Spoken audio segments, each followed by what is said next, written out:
Amen. Magandang umaga po sa inyong lahat. Ako po ay papasalamat unang-una sa ating Panginoon at sa ating pastora, si Pastora Susan, na binigyan tayo ng privilege na makapagsalita ulit sa harapan nyo at may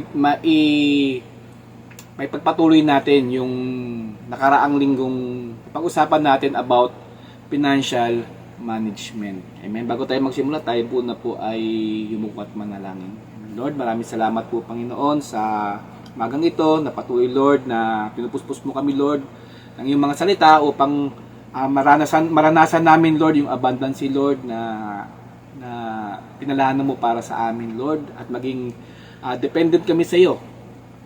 At maraming salamat, Lord, na ikaw po ang magtatanggal sa amin sa bondage, Panginoon, ng poverty. At maraming salamat, Lord, na buksan mo, Lord, ang aming isipan at aming puso, Lord, upang mapakinggan, Lord, ang iyong mga salita.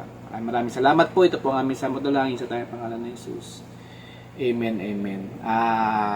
Nakaraang linggo po, kung naka-attend po kayo, nakapakinig dun sa last message po ni Sister Minang, ni Elder Minang, pinag-usapan po natin dun about short-term financial management. Ano ba yung mga panandalian o mga pwede natin kagad makontrol na financial management in a short span of time. Amen.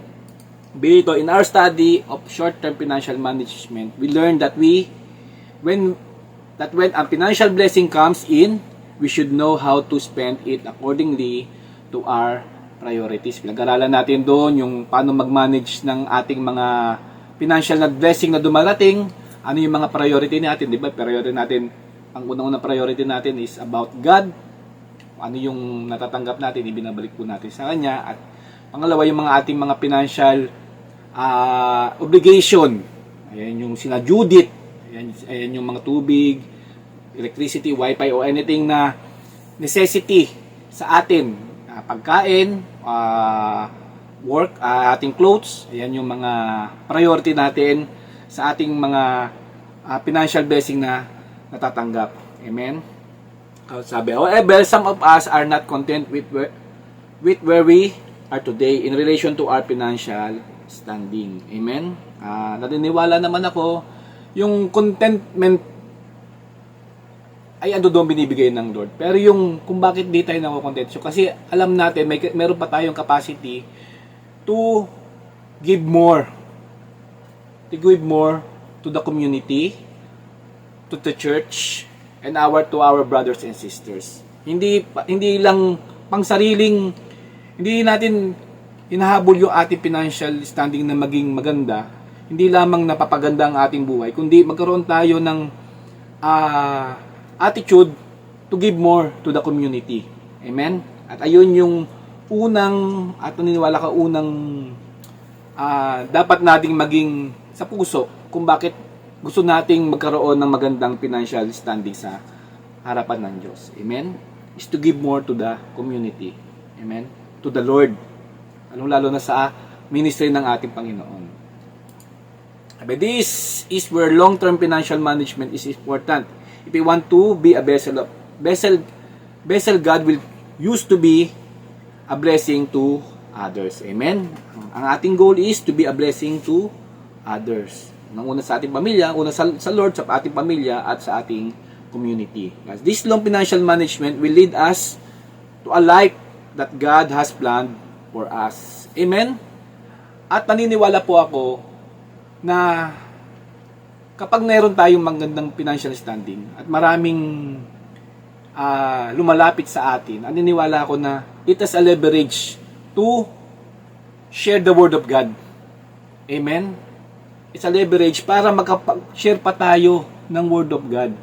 At hindi lang sa ating financial, ating life pleasure, kundi mai-share pa natin, mailakalat pa natin yung kingdom ng Lord. Amen? Ano ba'y kaibahan ng short-term financial management at long-term management? Pag sinabing long-term at short-term. Pag sinabing short-term, generally 3 years or less of 10 weeks, days, and months. Ang long term naman, it generally 10 years above. Ito yung mga visionary, pagiging visionary. Sabi, often considers typically spanning in several years. Sa goal naman, sa goal setting, ang short term is specific, immediate, pero ang long term is broad, vision-driven objectives. Amen? Sa investment naman, pag sinabing short term, focuses on capital preservation, high liquidity, and lower risk.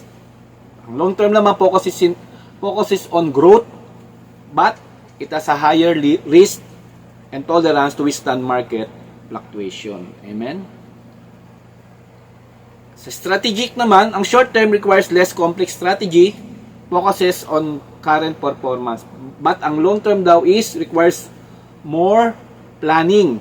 In case of investing, often involves diversification to manage risk. Amen? Ang kaibahan po, ang time frame po ng short term, 3 years less, or ang long term naman, 10 years and above. Ang risk sa short term is lower, but sa long term is higher. Amen? Sa liquidity naman, ang short term is high, ang long term is low. Anong ibig sabihin ng liquidity? Pwede mo kagad maibenta.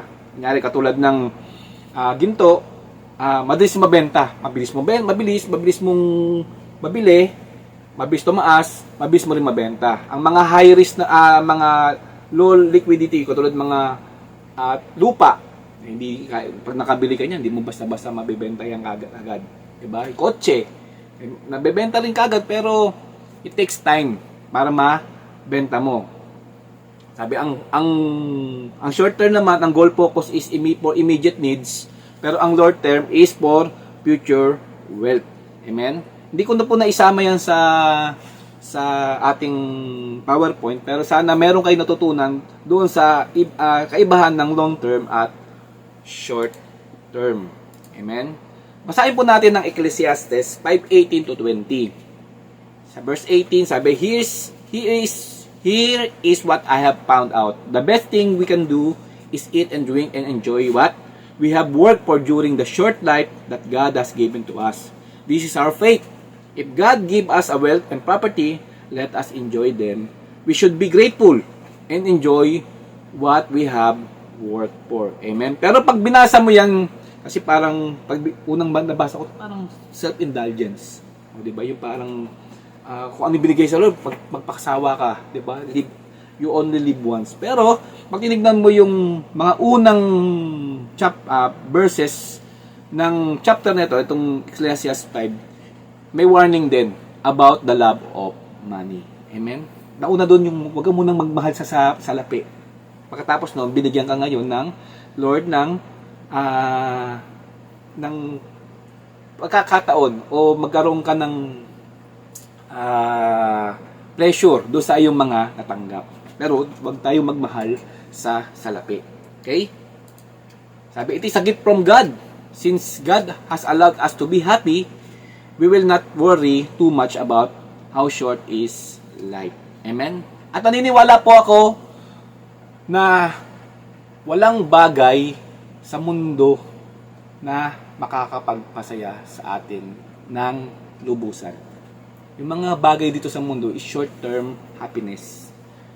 Pero ang pinaka long-term happiness is with the presence of God. Amen? At minsan, inaalaw ng Lord ang mga resources natin na maging daan para maging maligaya ang buhay natin sa piling ng Diyos. Amen? At kung wala sa piling ng Diyos, naniniwala ako, walang bagay na makapagpapasaya sa atin dito sa mundo. Amen? Tandaan po natin yun. Kasi ang tao, wala siyang contentment, lagi siyang may hinahanap. Amen? At kung wala ang Lord doon, lahat ng bagay ay walang kabuluhan. Amen? Kung wala ang Diyos, lahat ng bagay ay walang kabuluhan. Mababasa natin yan sa panaghoy ni Solomon. Amen? Ayun yung kaisipan ng taong walang Diyos. Walang kwenta ang lahat ng bagay. Amen?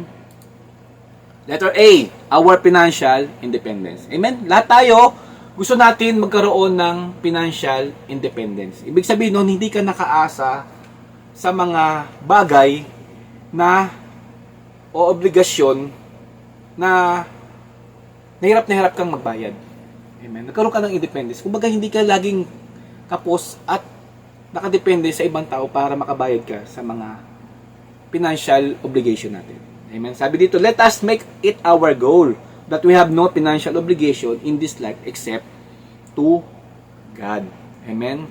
Sa Romans 13:8, let no debt remain outstanding except the continuing debt to love one another. For whoever love others has fulfilled the law.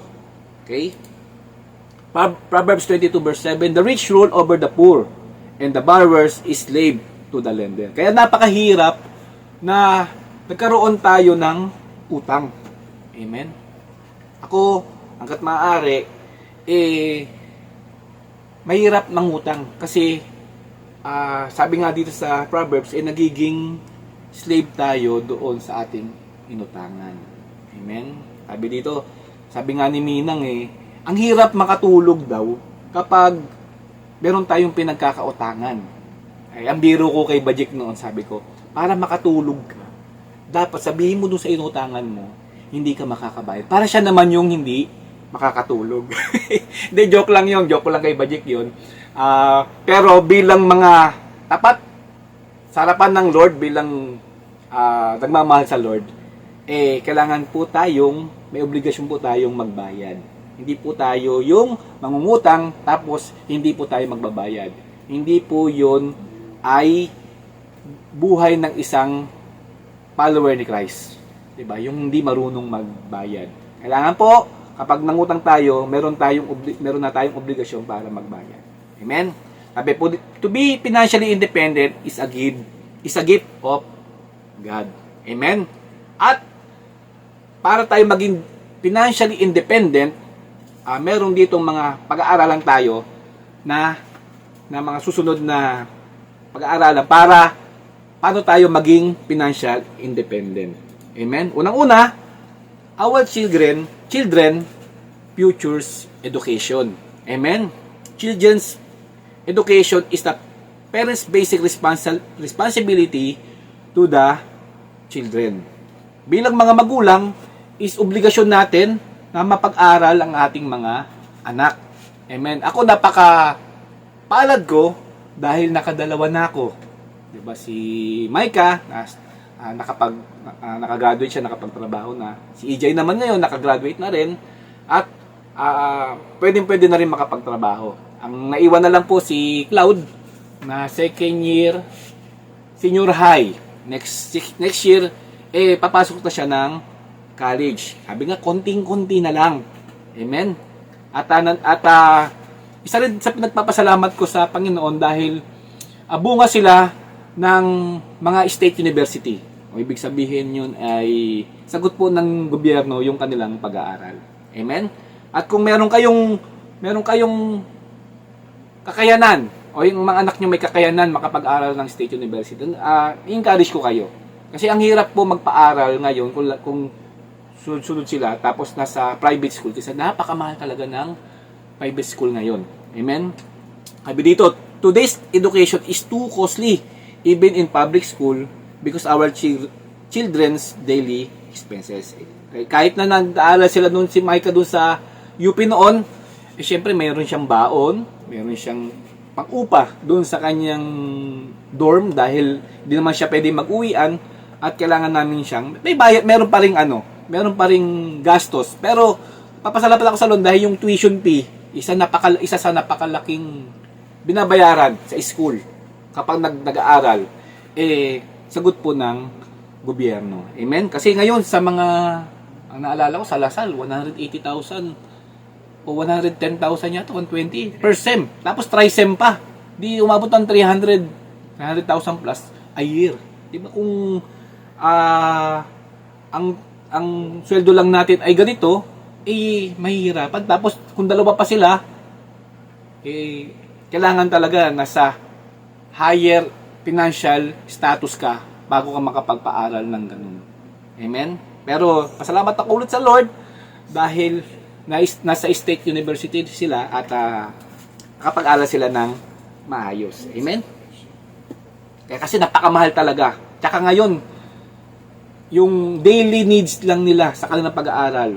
Mga projects, masahe, pagkain, talagang too costly. Kaya binigyan tayo ng Lord ng karunungan na, sabi dito, the finishing of children education is dream of every parent. Lahat tayo gusto natin makagraduate. This is an inheritance we give to our children where thief cannot steal. Ang karunungan daw ay hindi basta-basta nananakaw. Kaya sabi dito, unang-una, plan your family. Planuhin ang pag-aanak. Sabi, number of children and the proper spacing. Amen? At naniniwala ko, kapag tingnan natin yung financial status natin, at tingnan natin kung hanggang ilan ang ating kayang pag-aralin. Amen? Minsan meron talagang mga nangyayaring hindi inaasahan, napapagsunod-sunod, pero sabi nga, kung gusto daw natin magkaroon ng maging financially stable tayo, nagsimula to sa laki ng ating pamilya. Amen? At makita mo, kung titingnan mo yung mga nasa poor na lugar, sila yung maraming bata. Sila yung mga pamilya na napakarami nilang anak at walang proper spacing yung kanilang anak. Susunod. At paano, kung titignan mo, paano sila makakaahon sa kahirapan, hindi mo mailaban yung anak mo makapag-aral. Amen? Kasi, wala kang ang pangkain.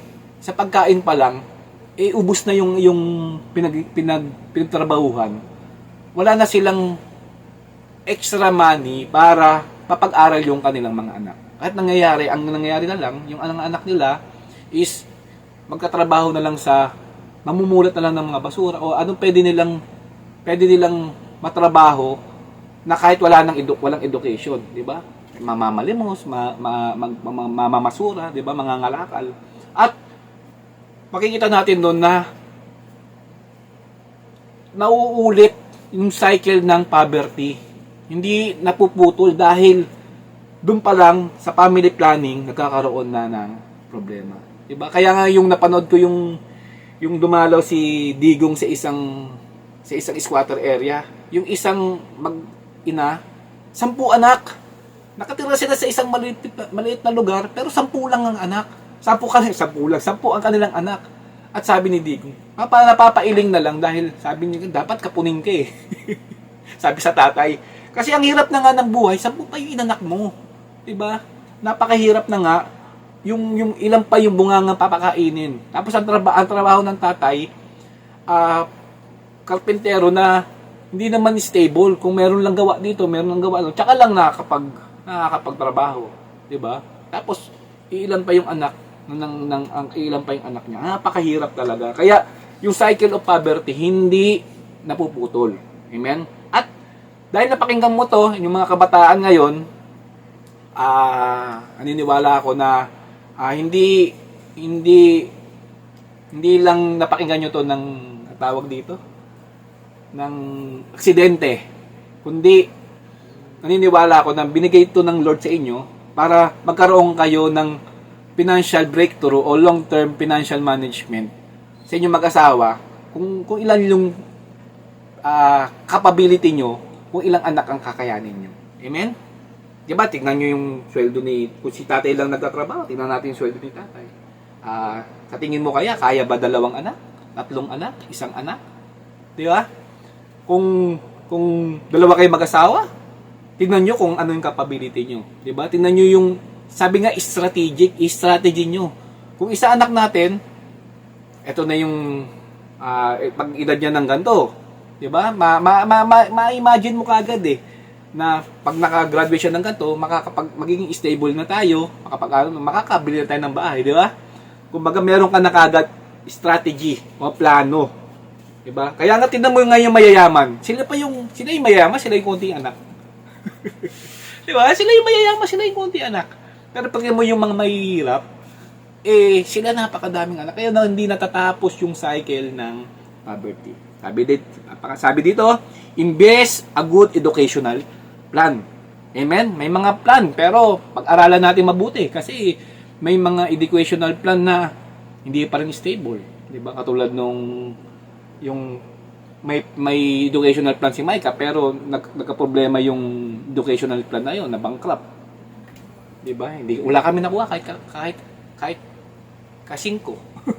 Kaya mas maganda pa rin talaga ang bata para makapasok sila sa mga state university. Bata pa lang i-train mo na maging matalino, maging studious, maging disiplinado, para kapag lumaki sila, naintindihan nila, 'di ba? 'Di ba, naintindihan nila na hindi naman kailangan ng malaking pera para makapag-aral. Hindi mo kailangan maging mayaman. 'Di ba, may mga state university, may mga public. Okay, kung naniniwala, hindi natin pwede sabihin na ay mas magaling ang private sa public. Hindi natin masasabi 'yan. 'Di ba? Maraming mga state university na number 1 pagdating sa board exam. 'Di ba? Kaya hindi natin mas magagaling ang mga private. Hindi. Nasa bata pa rin 'yan. Amen. Kaya bata pa lang i-train na natin sila na maging yung kanilang pananaw tungkol sa pag-aaral. Amen. Disiplinahin natin sila para hindi tayo mahirapan paglaki nila. Amen. Sabi, consider expenses in your children's education as an investment. There is always return of investment. Amen. Proverbs 20 verse 7. Amen. Sabi dito, the righteous leads blameless lives. Blessed are the children after them. Amen. Blessed daw yung mga Kristiyano na nag-lead sa blameless life kasi ang kanilang mga anak ay magiging blessed. Pang letter C, sabi dito, our payment of debt until it is fully paid. Amen. Almost all of us have debt because of acquiring properties such as house, lot, cars, insurance, and educational plan. Ito yung mga long-term na binabayaran natin, katulad ng mga house and lot and properties. 'Di ba? May mga 30 years, 25 years, sa buong, kasi ang tao, nagtatrabaho lang yan, siguro mga 30 to 40 years. 'Di ba? Kasi mag-ano na siya, mag-retire na siya. At yung kasabay niya yan, yung pagbili ng bahay o pagbili ng mga kotse at mga insurance. Amen? At napakalaga na ang properties natin ng house and lot. Ako naniniwala, kung bibili ako ng bahay, mas maganda yung may paupahan. Hindi lang isang tayo nakatayo. 'Di ba? Parang kung kaya, may paupahan kasi maging strategic tayo. Kung sa baba ka, sa second floor mo, paupahan, yung cost ng pagbabayad mo ng anumang yung pangangailangan ng property mo, nakakakuha ka pa rin doon sa pinapaupahan mo. Diba? Kung kaya. Diba? Kasi tayo kagad, pag tayo nagkaroon ng financial breakthrough, ang isip agad natin yung bahay talagang mag-aara na tayo lang nakatira. Pero ngayon maging strategic na rin tayo. 'Di ba? Para magkaroon tayo ng financial breakthrough, 'di ba? Kung magpapatayo ka ng bahay, 3-story, huwag mo kupahin lahat. Sa yung baba, yung taas, maganda paupahan.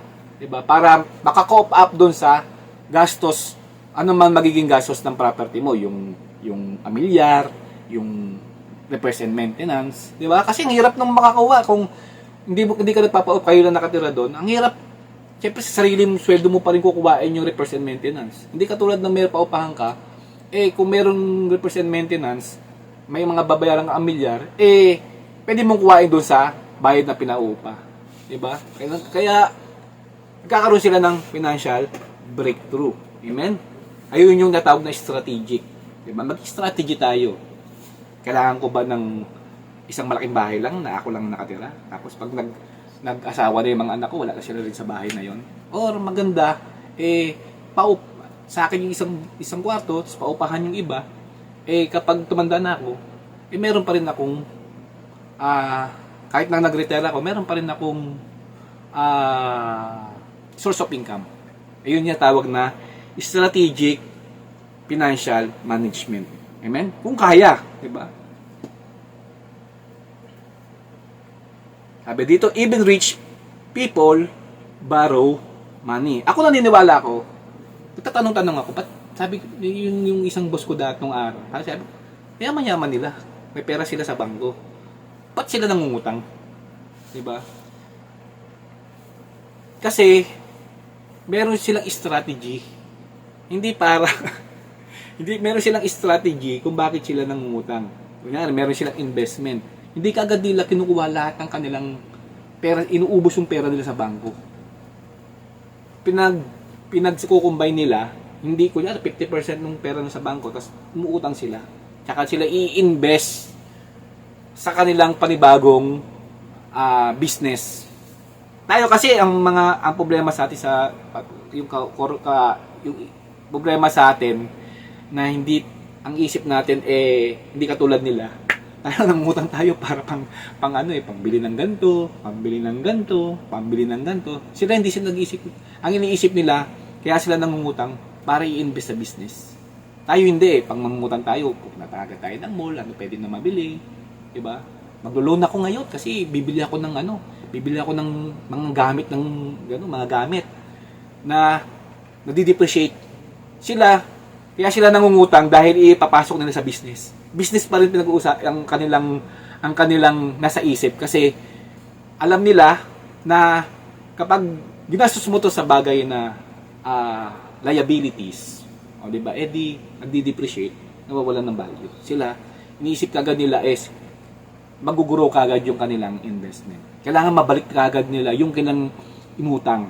Ganun sila mag-isip. Di katulad natin, makahawak lang ng kapirasong pera, bili kagad dito, bili doon, bili. Tsaka natin pupuntahin kung paano natin babayaran ng utang nila.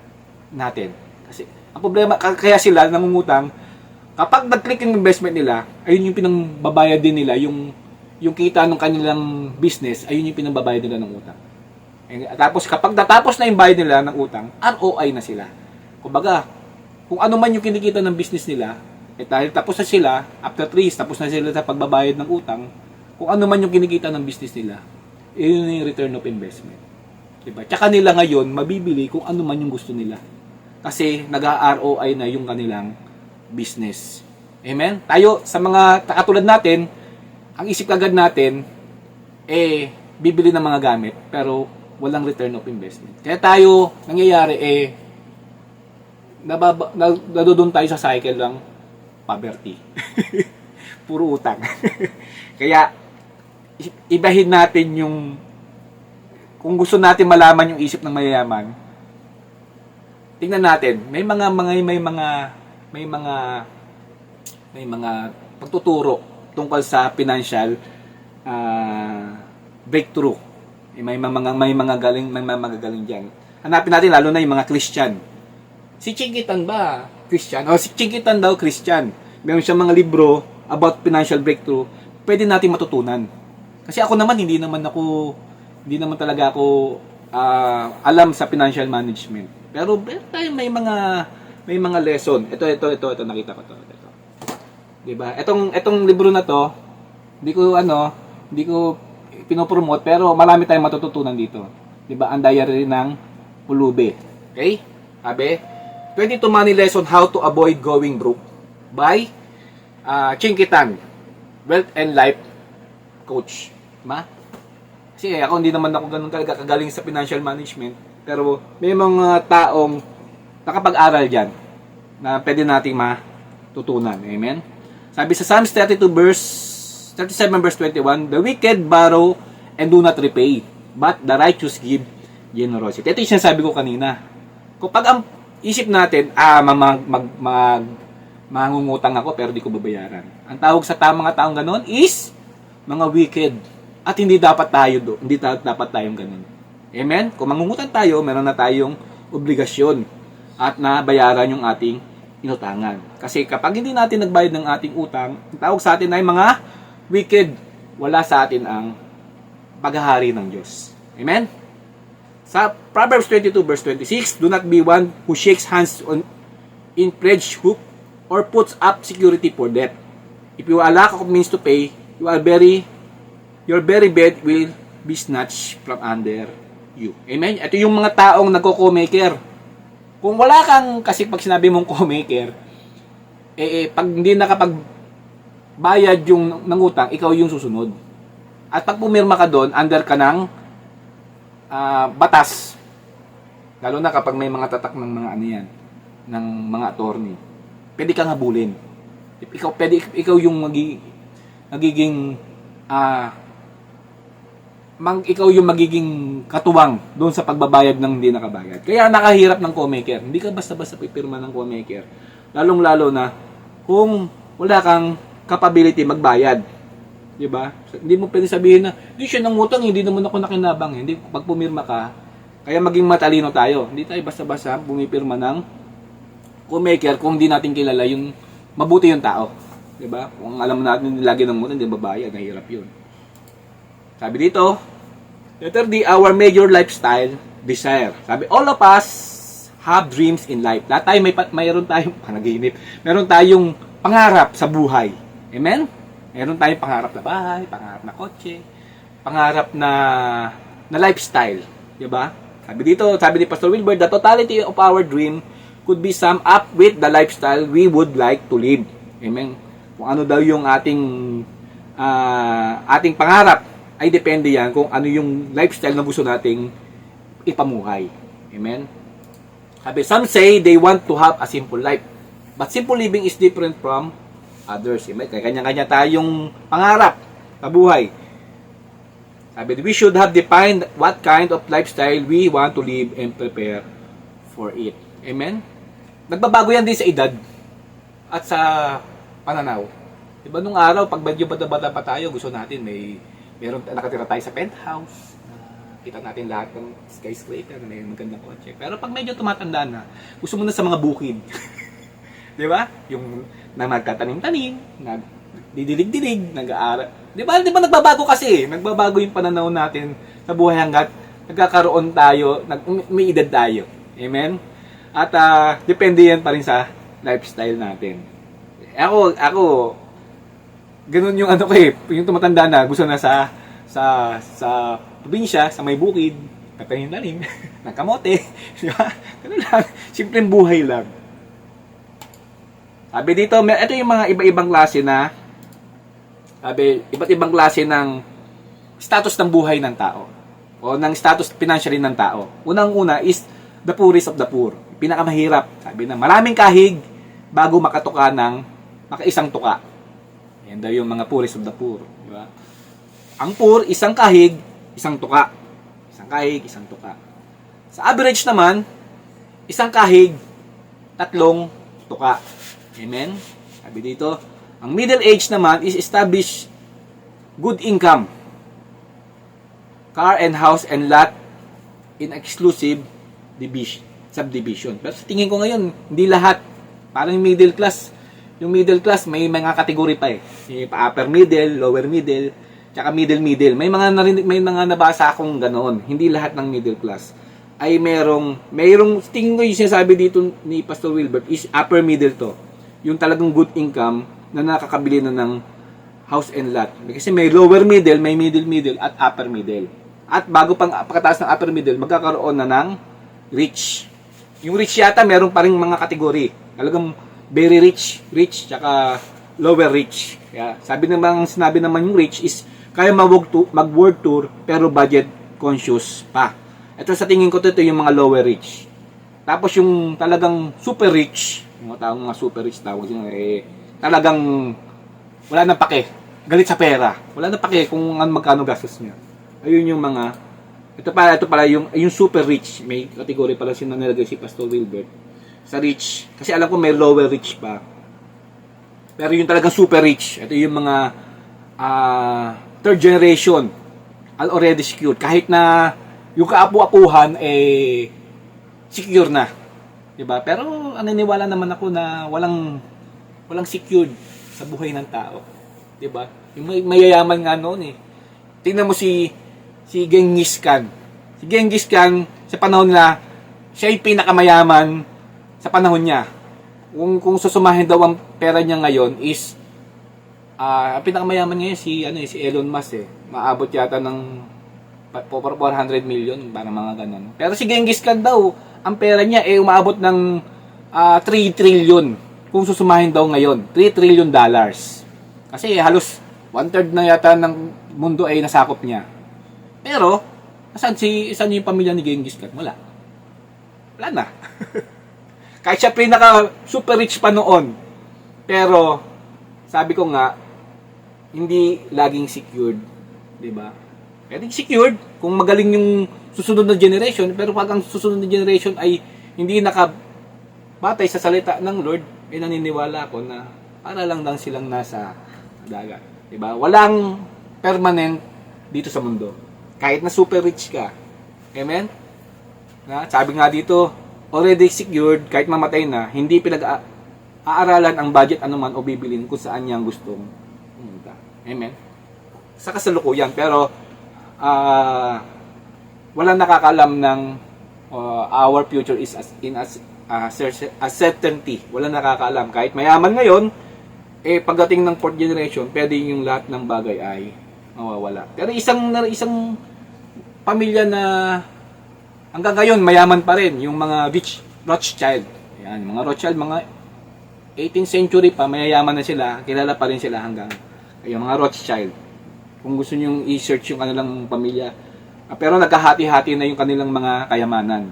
Pero kapag sinabing family rich, kasi yung pinapakita ngayon sa mga richest person, Elon Musk, kaya mga individual Pero kapag may mga family na, kunyari family ng family ng Saudi, mas mayaman yun kaysa kay Elon Musk. Kasi alam ko ang pera nila, yung prince ng Saudi o kanilang pamilya ay 1.4 trillion dollars. Si Elon Musk kasi, siya lang, 400 million. 400 billion pala. Yung prince ng Dubai o hari ng Dubai, ang pamilya nila ay merong kabuuang pera na 1.4 trillion. Isa sila sa pinakamayamang pamilya.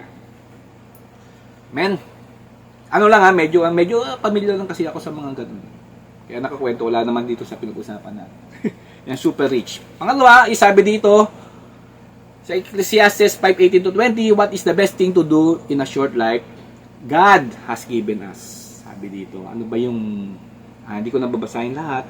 Sa pangalawa, there is a thin line between enjoying our own selfish desire and God's own desire. Kasi, paka-inisip kasi natin dito sa verse 18, parang pansariling enjoyment, di ba? Pero magkaiba po yung enjoying in our selfish desire and enjoying the desires of God on us. Di ba? God's own desire on us. Amen. Kasi meron yang depende yan sa natin, sa motibo natin. Kung bakit ba tayo nag-i-enjoy? Para ba sa ating sariling desire? Or dahil ayun yung desire ng Lord para sa atin. Amen. Magkaiba po iyon. There is a big difference between enjoying life without God and with God. At naniniwala ako, ang enjoying life without God, para ka lang nakatungtong sa madulas na daan, madulas na tungtungan. Anytime pwedeng mawala. Ang ibig sabihin, yung minsan yung kalungkutan, nadadala sa barkada, sa mga party-party, pero pag uwi ng bahay, malungkot pa rin. At marami akong nabalitaan na galing sa party-party, galing sa enjoyable na lugar, pero pagdating ng bahay, naisipan magpakamatay, tinitil niya ang kanyang buhay. Hindi makakapagbigay ng totoong kaligayahan ang mundong ito. Amen?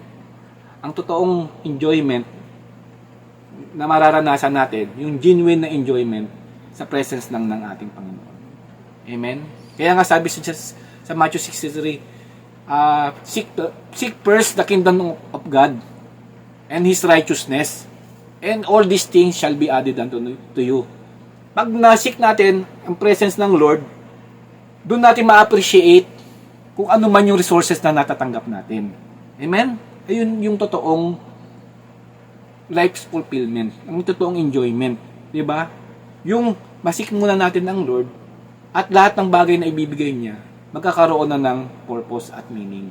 Kaysa naman, makukuha yung mga bagay na pinipilit nating maging masaya para sa atin, hindi natin matatanggap yung kasiyahan. Hindi natin mararanasan yun without God. Amen? Kaya napakalaga na may big part pa rin ang Diyos kung paano natin may enjoy ano man yung resources na natatanggap natin. Amen? Sa Matthew 19:21 to 24, ito yung kwento ng isang mayaman na pumarap sa ating Panginoon. Diba sabi niya, ano ba ang kailangan ko para makarating sa kaharian ng Diyos? Diba? Para makapunta sa Kingdom of Heaven. Sabi ng Lord, ito gawin mo. Ito yung mga gawin mo. At sabi niya, nagawa ko na po yan. Kasi mayaman nga siya eh. Kaya niyang gawin yung mga bagay na yun. Pero sabi ng Lord sa kanya, sabi, ito na lang gawin mo. Sell your possession and give it to the poor. And you will have treasure in heaven. At sabi niya, then, come and follow me. Amen? Hindi lang inibenta, ang isa sa pinamalagang requirement is to follow God. At nakita natin dito na nalungkot yung tawag dito yung binatang mayaman. Kasi siya ay ubod ng yaman. Makita natin doon, yung kayamanan niya, hindi, ang kanyang kaligtasan, masasabi niya, nakadepende doon sa kanyang kayamanan, hindi sa Panginoon. Kasi, nakita ng Diyos kung siya nakadepende, kaya sinubok siya ng Lord, ng ating Panginoong Hesus, na dumepende sa ating Panginoong Hesus, kaysa doon sa kayamanan niya. Amen? Kaya ang ating future hindi po nakadepende kung ano man meron tayo. Kasi anytime pwede mawala yan. Ang ating future po ay nakadepende sa ating Panginoong Hesus. Amen?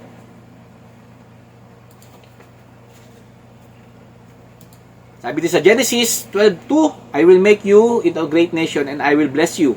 And I will make your name great and you will be a blessing. Amen? Ito yung sinabi kay Abraham ng ating Panginoon. Pangako ni Abraham sa ng ating Panginoon kay Abraham. Amen? You will be a blessing. Amen? To suppress our selfish desire, we must live a life of contentment. Amen? Ang Lord, hindi mo madamot ang Lord. Ibibigay niya kung ano man yung resources na magagamit natin para sa purpose niya. Kasi hindi magbibigay, naniwala ako na hindi magbibigay ang Lord ng mga bagay na makaka-distract sa atin. Diba? Ibibigay niya iyon kung ano man resources na kailangan mo para ma-fulfill yung purpose niya. Amen? Para ma-fulfill yung purpose niya. Kasi kung ibibigay niya yung mga bagay na makakasira sa atin, ba't niya ibibigay? Parang ganito lang yan eh. Kung ang anak ko, mahal na mahal ko, kunyari si Cloud, 5 years old pa lang, mahal na mahal ko, meron akong capability na bilhin kung ano man gusto ko. Pwede ko ba siyang ibili ng kotse? Diba? Kaya kong magbigay ng kotse kasi mayaman ako. Kasi nga lang, 5 years old lang yung anak ko. Sa tingin mo kaya, magiging maganda yung para sa kanya? Sige, 5 years old, magdadrive ng kotse. Diba? Hindi, mapapahamak siya. Ganun din ng Lord. Hindi niya ibibigay yung mga bagay na ikapapahamak mo. Amen. Pero kapag si Cloud, 20 years old na at nakita ko responsable na siya mag-drive, pag binigyan ko siya ng kotse, magiging ginhawa yun sa kanyang araw-araw na ginagawa. Amen? Diba? Magiging sa kanya, magiging tulong sa kanya yon. Pero kung yung 5 years old pa lang siya, binigyan ko siyang kotse, hindi magiging tulong sa kanya yon. Kundi magiging kapahamakan niya yung ibibigay ko. Ganun din ang Lord. Ibibigay niya sa'yo kung nakita niya na ikaw responsible na para sa mga bagay na yon. Kasi kung hindi ka responsible sa mga bagay na yun, pwede mo ikapahamak yun. Kahit ano pa man yan, kayamanan pa man yan, mga bagay na magigain natin, kung hindi yan para sa purpose ng Lord, ikapapahamak natin. Tandaan natin, ang demonyo, kaya rin niya magbigay ng mga bagay dito sa mundo. Diba, tandaan natin, di ba si Jesus, yung nasarap, na itinetempt siya, sabi niya, gusto mo ibigay ko sa iyo lahat ng nakikita mo? Kaya niya ibigay. Diba? Pero sabi ng Diyos sa kanya, hindi yan ang kailangan. Diba? Sabi kasi sa kanya, lumuhod ka lang sa akin, ibibigay ko sa iyo lahat ng nakikita mo. Diba? Sabi ng ating Panginoong Hesus, ang Diyos lamang ang luhuran mo at paglingkuran. Makita natin doon, ang kaaway, pwede rin siya nang magbigay ng mga bagay na kala mo mabuti. Diba? Kasi pag tinignan mo yung bibigay lang kayo, mabuti yun. Kasi lahat ng kayamanan sa mundo bibigay. Pero hindi yun yung purpose ng Lord para sa atin. Kaya minsan, nade-delay pa yung mga bagay na dapat para sa atin. Minsan ang problema natin, yung ating maturity, kung paano tayo maging responsable kung ano man yung tatanggapin natin. Kasi pag hindi tayo responsable kung ano man tatanggapin natin, may kapapahamak natin. Amen? Sabi, biblical contentment is an inward spiritual satisfaction rooted in trust in God, sovereignty, goodness, and constant presence rather than external circumstances. Amen? Ang contentment daw, hindi yung pang-outward na circumstances, kundi rooted in a trust in God. Amen? Active faith that finds peace in God's provision rejects the love of money. Sabi dito active faith, ito dinagdag ko lang to, wala sa manual to. Sabi, active faith that find peace in God's provision rejects, ano ba yun?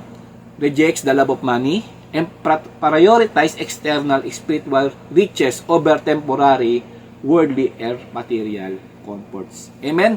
Kung ano man yung mga material na bagay na pwede natin matanggap, kaya natin natatanggap yun para may advance natin yung purpose ng Lord dito sa lupa. Ayun yung priority na. Kasi ang priority ng tao sa mundo is to give glory to God. Ang priority ng tao sa mundo is to give glory to God.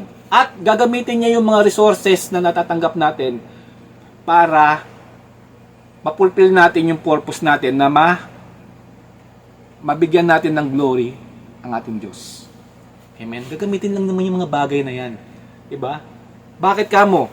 Kapag nagkaroon tayo ng business or income na dahil ginagawa natin yung kalooban ng Diyos at makita ng mga ibang tao, sabi niya, ang Diyos ay sumasayo. Kaya ka pinagpapala. Sino yung nag-glorify? Diba ang Diyos? Ano nangyari? Nangyari yan kay Joseph the Dreamer. Diba? Dahil sa katinunuhan na binigay ng Diyos kay Joseph, nakita ni Pero yung kakayanan ni Joseph. Sabi ni Pero, dahil sumasayo ang Diyos, ikaw na mamahala ng aking lupain, ng buong Ehipto. Pangalawa ka lang sa akin. Diba? Sino nag-glorify? Ang Diyos. Kahit na yung tao na yon, si Pero, ay hindi nakakakilala sa Diyos, nag-glorify ang Diyos sa pamamagitan ni Joseph. Kaya, minsan, binibigyan tayo ng Lord ng mga resources, magkaroon tayo ng motibo para i-glorify siya. Attitude na para mag-glorify siya. Para hindi para pang sarili lang, kundi para may advance ang kanyang kingdom. Amen? Sabi dito, sa Philippians, I am not saying this because I am need. Ito si Paul, about contentment. Sabi ni Paul sa Philippians 4:11-13, I am not saying this because I am in need. For I have learned to be content. Whatever circumstances, I know what it is to be in need. And I know what it is to be have plenty. I have learned the secret of being content in any and every situation, whether well-fed or hungry, whether living in plenty or in want. I can do all things through Him who give me strength. Amen? Ang unang-unang requirement para i-bless tayo ng Lord is to be content. Paano tayo maging kontento? Kasi, kapag hindi natin na-acquire yung pagiging contentment, kahit ano pang ibigay ng Diyos sa atin, kulang pa rin para sa atin. Kahit bigyan pa tayo ng 1 milyon, 2 milyon, 10 milyon ng Diyos, ang tingin natin sa anumang blessing is kulang pa rin. Kasi, hindi natin natutunan kung paano maging kontento. Amen? Paano kung maging kontento. Kaya, kung gusto natin, ma-acquire natin yung blessing na laan ng Lord para sa atin, unang-una, matututo tayong maging kontento. Amen?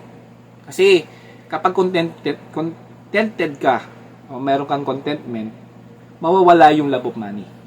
Amen? Wala yung love of money. Hindi ka magiging sakim, magiging greed.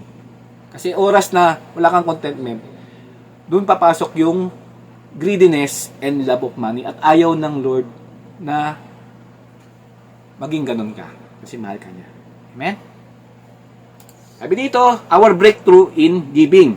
Amen. 2 Corinthians 6:9. Remember this, whoever sows sparingly will also reap sparingly. Whoever sow generously will also reap generously. Each of you should have you have decided in your heart to give, not reluctant or under compulsion, for God loves a cheerful giver. And God is able to bless you abundantly, so that in all things, at all times, having all that you need, you will abound in every good work. At is written, they have freely scattered the gifts to the poor, the righteous endures forever. Amen? Sabi, when a Christian is poor, he longs to give more to God. But when God blesses him and give the opportunity to give, he forgets what he longs for before. Amen? Maraming mga ganyan. Nanalangin, Lord, gusto ko magkatrabaho. Nangako ako, kapag nakapagtrabaho ko, magbibigay ako sa iyo. Pero yung nakapagtrabaho na, nakalimot na sa kanyang pangako.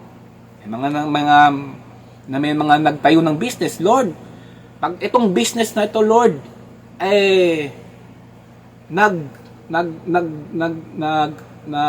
umunlad, bibigyan kita, Lord. Pero yung lumago na yung business, hindi lang nakalimutan si Lord, nalimutan na rin mag-church. Nalimutan na rin pumunta sa mga gathering. Amen? Ayan ang tao. Maraming kalimot. Okay? Sabi sa Acts 4:32-37, all the believers were one in heart and mind. No one claimed that any of their possession was their own, but they shared everything they had. With great power, apostles continued to testify the resurrection of the Lord Jesus Christ, and God's grace so powerfully at work in them all, that there were no needy person among them. For from time to time, those who are owned their land or houses sold them, brought the money from the sales, and put it on the apostles' feet, and it was distributed to anyone who had need.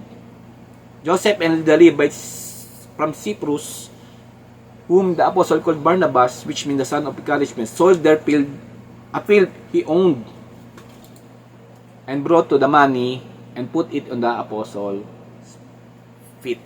Sabi ni Pastor Wilbert, breakthrough giving is a kind of giving where you have overcome the pain of sacrifice, the fear of lack and worries of uncertainties. You are able to give beyond your human capabilities. Amen?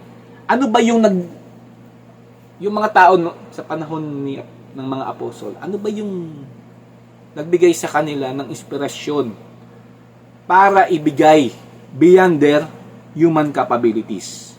Amen?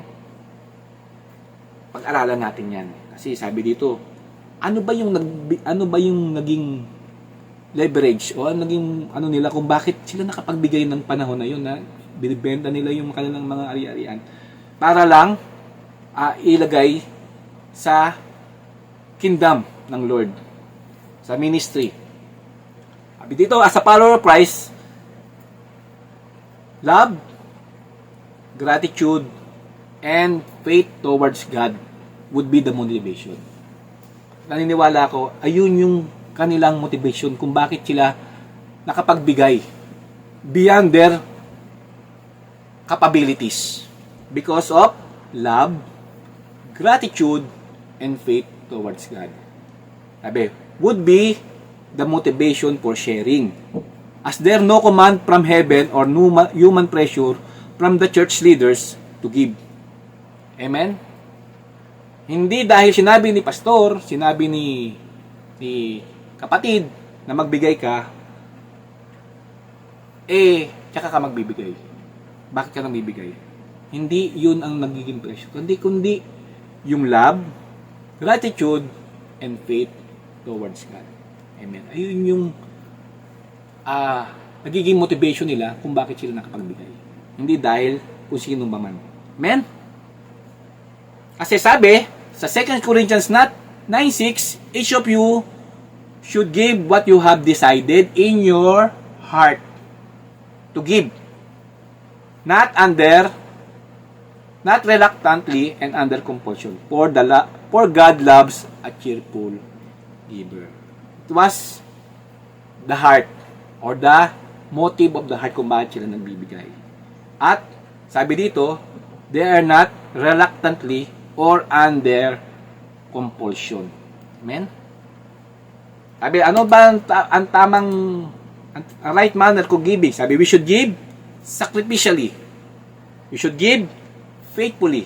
We should give cheerfully. Apat, we should give consistently.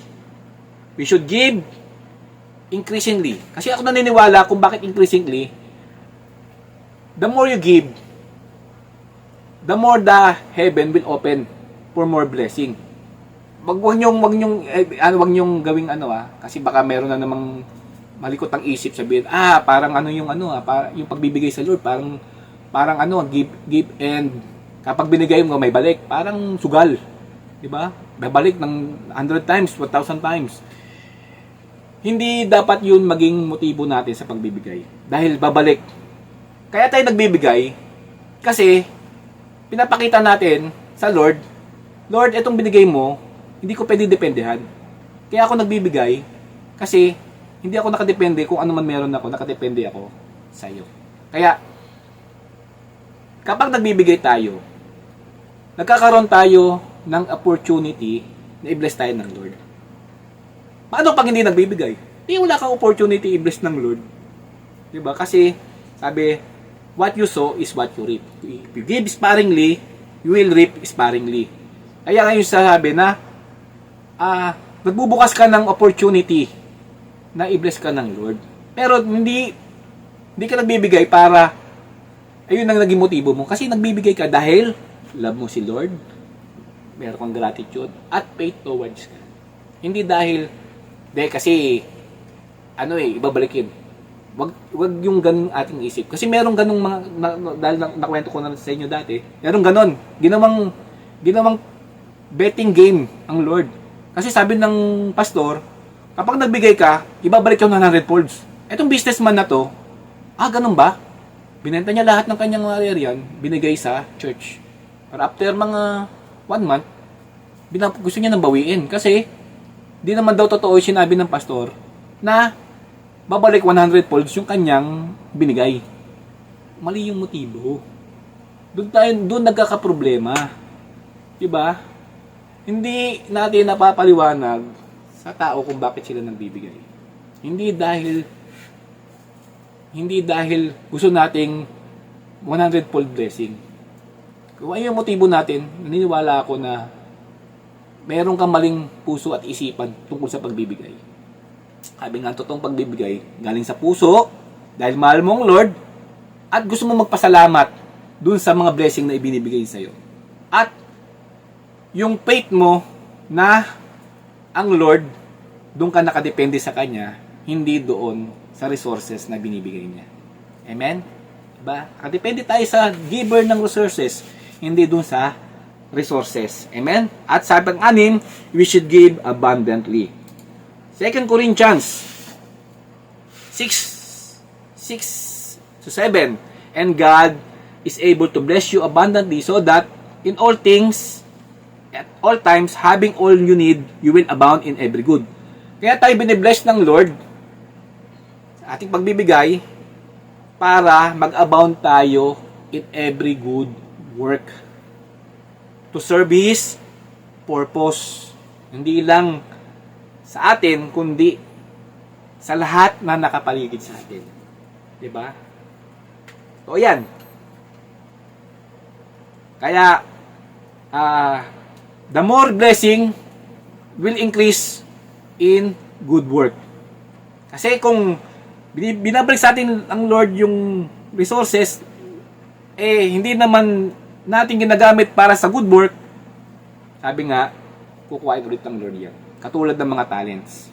Diba? Binigyan sila ng isang talent, hindi niya winwork out, binawi sa kanya. Kaya pag ano man yung blessing na binibigay sa atin ng Lord, diba? I-multiply natin 100-fold ng good work. Ayun yung kalooban ng Diyos para sa atin. Kaya tayo binibless. Amen? Hindi lang para mamuhay tayo ng masarap. Diba? Tandaan natin. Kung kaisipan natin yung katulad ng lalaking mayaman. Diba? Sabi ng mayaman, papatayo ako ng maraming triguhan. Pag napuno ko na to, pwede na ako mag-retire at magpakasarap sa buhay. Ang sabi ng Lord sa kanya, hangal. Mamayang gabi, kukuhain ko buhay mo. Lahat na pinaghirapan mo, baliwala. Kasi mali yung kanyang kaisipan about resources niya. Hindi para makatulong o para i-abound ang good work, kundi para lang sa sarili niyang pleasure. Kaya sabi ng Lord sa kanya, hangal, mamayang gabi, kukuhain kita. Amen? At wag nangyari sa atin yun. Kaya tayo binibless ng Lord to abound in every good work. Amen? Mayroong bumaon sa atin, ha? Sabi, our desires to own new business or investment. When your church is not yet strong, self-supporting, self-governing, self-propagating, you need to have a source of income. Ako naniniwala ako, kung mahal mo ang church, mahal mo ang Lord, gusto mong ang church niya, physical church tayo church kasi spiritual, yung physical church niya, gusto nating umunlad. Di ba? Gusto nating umunlad. Kaya, yung ano man yung motivation natin, di ba? Isama natin yung church. Amen. Kasi mahal natin ang Lord. Gusto nating mag-abound yung church doing a good work. Kasama yun sa abounding in good work. Sabi sa Acts 20:34-35, biblisan ko na ng konti na lang naman to. You yourself know that these hands mine have supplied my own needs and needs of my companions. In every I showed you that by this kind of hard work, we must help the weak. Remembering the words of the Lord Himself, it is more blessed to give than to receive. Amen? Sabi dito, kaya tayo daw, binibigyan ng blessing ng Lord, is we must help the weak. Yung mga nangangailangan. Amen? Alam mo yung totoong nangangailangan. Amen? At naniniwala ako, kasi sabi ng Lord, it is more blessed to give than to receive. Amen? Sabi dito, ni Pastor Jonathan David, the hands that give always above the hands that receive. Amen? Pag nabigay daw yung, lagi daw nasa taas pag nagbibigay. Diba? We must develop multiple streams of income. Bakit gusto natin magkaroon ng income? Ng maraming income? Hindi para magpakasaya kung ano man meron, kundi mag-abound tayo in good work. Amen? Deuteronomy 8:18, but remember the Lord your God, for it is He who gives you the ability to produce wealth and confirms His covenant, which is sure to your ancestor as is today. Amen? Hindi lang pumupunta, kasi narinig kasi akong gusto ko yung blessing na doon ako magkakapi sa Hong Kong. Nananangalian ako sa Singapore. Tapos maghahapunan ako sa iba-ibang lugar na magaganda. At hindi lang yun yung gusto ng Lord. Pag pumunta tayo ng Hong Kong at magkakapit tayo, masyaran sana natin yung waitress. Di ba? Hindi lang para magpakasasa tayo sa ano man meron tayo, kundi magkaroon ng purpose. Kaya tayo nananghalian sa Singapore kasi meron tayong aatinang convention. Kaya tayo naghapunan sa anumang lugar. O sabihin na natin sa Japan kasi meron tayong inaabot na kaluluwa. Hindi lang para sa ating pleasure, kundi para maabot. Meron akong kilalang ganyan. Pinayaman siya ng Lord dahil sa kanyang business. Wala talaga sila, pero yumaman siya, nakakilala siya sa Lord. At every time na pumupunta siya sa isang lugar, kasama na rin yung pleasure, pero hindi niya nalilimutan mag-share ng Word of God. Kasi habang nagkakape siya doon sa kubo, yung isang cleaner ng resort na yon, di niya nalimutan sharean. Di ba? Kaya tayo pinapapunta sa mga lugar na yun kasi meron ang Lord na inaabot. At maswerte ka, mapalad ka kung ikaw yun. Kasi magkakape ka lang sa Singapore para mag-share ng Word of God. Amen?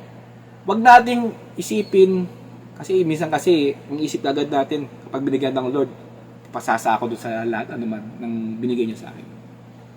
Hindi ako naniniwala na binigay sa'yo ng Lord kasi meron kang responsibilidad kung bakit binigay sa'yo. Mature enough ka na para ibigay sa'yo. Hindi dahil tanggalin natin yung isip natin na yung for our gusto ng Lord maging masaya tayo, pero naniniwala ako may purpose lahat ng bagay. Amen, may purpose lahat ng bagay. Bakit yan binibigay sa'yo? Sabi dito, the wealth is not only for personal gain, but to fulfill God's purpose, support His work, help the poor, and advance His kingdom. Amen ha? Ayan ha? Sabi dito, the wealth is not only for personal gain, but to fulfill God's purpose, support His work, help the poor, and advance His kingdom. Sabi dito, God will surely lead those who will believe and act upon this message to find the right stream that will become another source of their blessing. Amen? A tree with abundant fruit started with only single seed. Amen? And if we can be trusted with small things, God surely entrusts to us bigger things. Amen? Beneath Pastor Wilbert, a good financial management is a practical aspect that we need to apply so that the biblical promise of abundance brought about by the principle of stewardship will be seen in our lives, family, and ministry. And lastly, sa 2 Corinthians 9:8, ulitin ko ulit, and God is able. Di madamot ang Lord to bless you abundantly so that in all things, at all times, having all you need. Dahil lahat ng ating pangangailangan matutugunan, ito yung ating purpose. You will abound in every good work. Amen? At naniniwala po ako na meron tayong bumukas ang ating kaisipan, ang ating puso, tungkol kung bakit gusto ng Lord i-bless tayo. Amen? Kaya gusto ng Lord. Hindi madamot ang Lord. Handa po natin ang ating mga puso, ating isipan, paano tanggapin yung anuman kayang ibigay ng Lord. Kasi, great responsibility, ano ba sabi niya? Greater blessing comes with great responsibility. Kung ano man yung blessing na ibigay sa atin, may responsibilidad tayo kung bakit binigay iyon. Amen? At kung di natin alam yung responsibility natin, sisirain tayo ng blessing na yon. Amen? Ng resources na yon. Kaya, lalo nating ipundasyon ng ating paa, ang ating isipan sa salita niya. Kasi, sabi nga ni Elder Mina, unang inaayos ng Lord yung ating karakter. Diba? Without character, diba, hindi natin magagawa yung ano man yung ma-handle, kung ano man yung mga bagay na darating sa atin. Tandaan natin, character muna. In 2 minutes, paliwanag ko lang, bakit character? Si Joseph the Dreamer, yung binenta siya ng kanyang mga kapatid, diba? Kung wala siyang character, hindi niya kasama ang Lord, hindi niya mapupulpil yung pagiging magaling na steward doon sa lugar ni Potiphar. Tinuturo sa kanya kung paano mag-manage ng household. 'Di ba? Na-train siya. Tinrain niya 'yung sarili niya. Pero nilipat siya ng Lord sa comfort zone niya, dinala siya sa prison. Bakit siya dinala sa Lord ng prison? Para i-test yung kanyang management sa mga tao. Kasi ang pinakamahirap pasunodin na tao ay yung mga kriminal. Ba't nilagay siya ng Lord sa mga taong kriminal? Para paano mag-manage ng tao. At makita natin doon, siya yung naging pinakamataas na warden doon sa prison. At bago siya pinromote ng Lord, pagiging kanang kamay ng pero. Kasi kung di niya dinaanan yun, yung mga pagsubok na yon, wala siyang character o management skill para i-handle ang buong Egypt. Amen? Kaya misa kung anan niya dyan ka sa lugar na yan, tinitrain ka ng Lord para ibigay yung anumang bagay na kailangan mo. Amen. Kaya wag tayo magmurmur. Kung ano yung kung nasa trabaho ka, nasa school ka, nasa business ka, may mga trials, may mga suffering, training ng Lord yan para sa promotion. Amen. At kung tama ang ating response, hindi madamot ang Lord para ibigay yung mga bagay na para sa iyo. Amen. Tayo po ay yumuko at manalangin.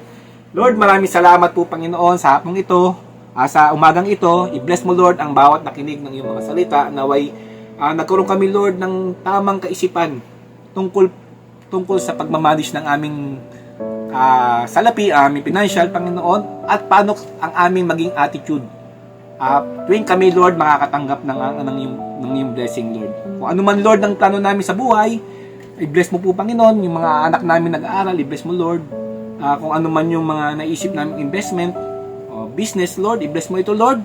At ang maging motivation namin Panginoon dahil para magawa namin Lord yung purpose mo, at dahil magawa namin yung purpose mo Lord, maibigay namin Panginoon ng para sa iyo with love Lord, at with gratitude dahil binless mo Lord ang business namin, at yung faith namin ay sa iyo pa rin, hindi Lord sa aming anumang income namin Panginoon. Maraming salamat Lord.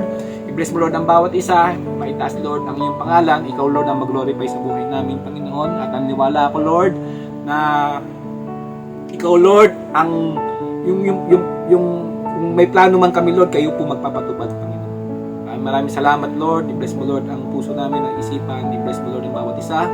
Ganun din Lord, yung aming ibibigay para sa iyo, pinapanalangin na namin ang aming mga tithes and offering Panginoon. Dalangin namin Lord ang motivation namin Lord dahil mahal ka namin Lord, at nagpapasalamat kami Lord sa buhay na ibinigay mo po para sa amin. I-bless mo Lord ang aming mga tithes and offering. Magamit ito Lord para Lord ma-increase Panginoon ang yung good work na inatang sa amin Panginoon, sa aming church Lord. Maraming salamat po, at ang lahat ng ito Lord ay binabalik namin sa tanging pangalan ni Jesus. Amen, amen. God bless po.